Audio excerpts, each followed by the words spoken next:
Bonjour à tous. Pour commencer cette vidéo, je vous présente une égalité. 40 égale 3 fois 12 plus 4. Et je vous pose tout de suite la question, est-ce que d'après vous, cette égalité est vraie ou pas? Eh bien, elle est vraie, bien évidemment, puisque d'après la priorité des opérations sur la partie droite de l'égalité, on effectue en priorité la multiplication, 3 fois 12, 36, plus 4, ensuite 40. Donc cette égalité est vraie. Une autre question maintenant. Est-ce que cette égalité, qui est vraie, illustre une division euclidienne, la division euclidienne de 40 par 3? À savoir, la division euclidienne de 40 par 3, c'est nous voulons faire des paquets de 3 unités. Nous avons 40 unités, nous voulons faire des paquets de 3 unités. Alors à votre avis, est-ce que cette égalité illustre cette division euclidienne?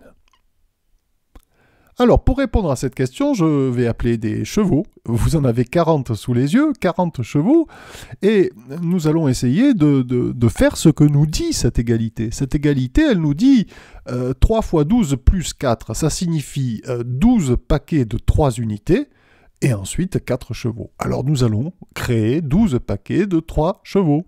Alors un premier paquet, voilà, ici, et ensuite on va compter 1, 2, 3, 4, 5, 6, 7, 8, 9, 10, 11 et 12. Et il reste 4 chevaux.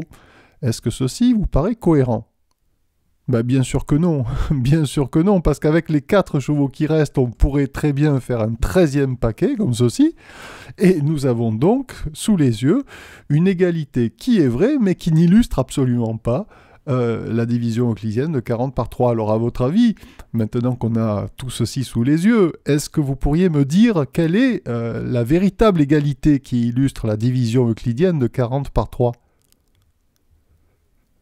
Eh bien 40 égale 3 fois 13 plus 1, puisque nous avons réussi à faire un 13e paquet de 3 unités, et ces 3 unités, nous les avons enlevées aux 4 qui restaient précédemment. Donc il reste 1 en réalité. 40 égale 3 fois 13 plus 1.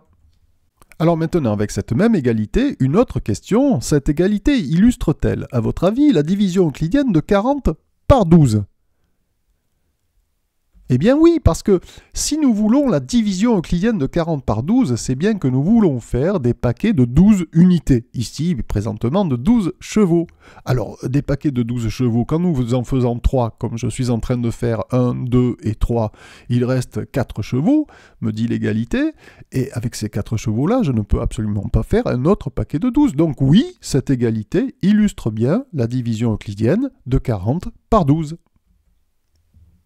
Alors maintenant, revenons au cas général. On a appris que lorsque nous effectuons une division euclidienne, on écrit une égalité, A égale B fois Q plus R, et il y a une condition à toujours vérifier, c'est est-ce que le reste, R, est bien strictement inférieur au diviseur B.